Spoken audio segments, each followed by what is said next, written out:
Ngayon araw ay pupunta kami ng Bangged. Dinaanan ako ni tita sa bahay. Pagkarating namin ng Bangged, sinundo namin yung pinsan ko. Sinama namin tong kapatid ko na isa para may kasama si Aisay. Dumaan kami dito sa bilihan ng tinapay. Pinabili ako ni tita ng malunggay pandesal. Masarap to sa kape lalo na sa umaga. At naglakad na rin ako nagpunta dun sa kanila. Ngayon na naman ako nakasama sa Bangged. Pagkatapos magpunta kami ng palengke. Umalis na rin kami at nadaanan namin tong video. Ito pala yung video ng Bangged. Ito naman yung plaza ng Bangged. Dadaan pala kami ng Double C, dito pala yung daan papunta doon. At nakarating na kami dito. Ito pala yung mga bilhan ng mga mura na gamit sa bahay. Dito lang sa may malapit sa eskwela ng Bangged. Magbili si tita ng mga gamit niya sa bahay. Kaya dito muna kami nagdiretso bago kami magpunta ng palengke. Pumasok na kami sa loob at nagtingin ng mga tsinelas. Habang ako naman nagtingin-tingin, wala naman ako pang bili. Meron din ako nakitang flashlight. At ito naman yung pinsan ko, nagbili siya ng hanger. Sinama pala kami ni tita para may kasama silang magpunta dito. May tagabuhat na rin sa mga binili nilang gamit. Ito pala si tita, kapatid ni mama, bunso nilang kapatid. Siya yung nagsundo sa amin. Nagtingin kami ng sabon na bibilhin nila tita. Ito naman yung pinsan ko, anak ni tita. At ito naman yung bunso niyang kapatid. Meron pala akong nakitang Tupperware at baonan dito. Sa mga gustong bumili, punta ka lang dito sa Double C, dito sa may Bangged. Maraming pagpipilian dito. Meron din mga pinggan. At ito naman sila tita, nagtitingin ng mga plato. Pagkatapos niyan, magpunta na sila sa counter. Nauna na ako sa labas at hintayin na lang namin sila dito. At habang tong dalawa naman, naglalaro sila dito. At ito na, nailagay na namin tong mga pinamili namin dito sa may kulong-kulong. At ito, nagbili pala si tita ng walis tambo. Pagkatapos yan, magpunta na kami ng market ng Bangged. Nakarating na kami dito at dito yung mga bilhan ng mga ulam.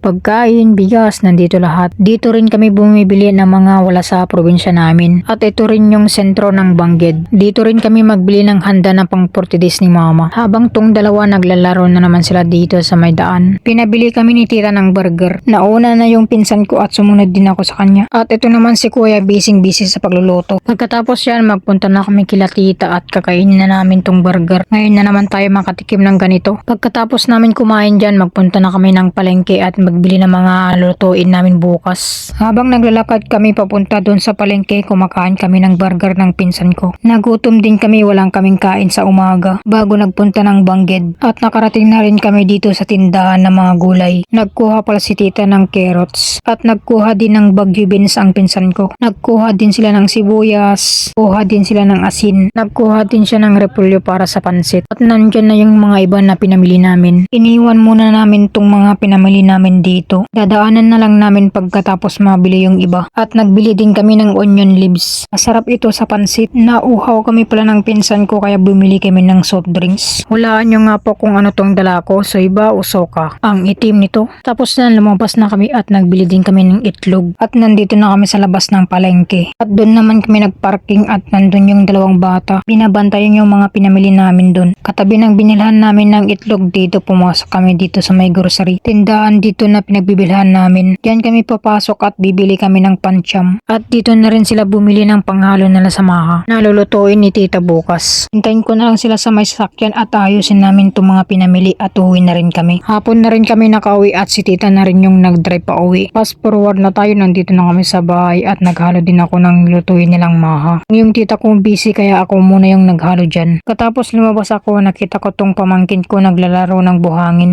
Nandito din sila tita at yung kapatid ko, nagluluto sila ng pansit. Dito na kami sa labas nagluto. Ito naman yung anak ng kapatid kong pangalawa. Buti pa yung kapatid ko may anak na, ako wala pa. So darating din yan, unahin ko muna yung mag-ipon ngayon at makapagpundar ng sariling bahay. Nandito din yung pinsan ko at kapatid ko. Sila mama at papa, nandito din kaming lahat. Dito namin lulutuin yung binili namin na pansit. At ito na yung handa para kay mama sa 40 days niya. Ito na yung mga niluto nila, pansit at maha. Tara, kain na tayo. Handa namin na pagkain. Hanggang dito na lang tayo. Maraming salamat sa panonood. Huwag niyong kalimutan like and share and follow my page. More God bless.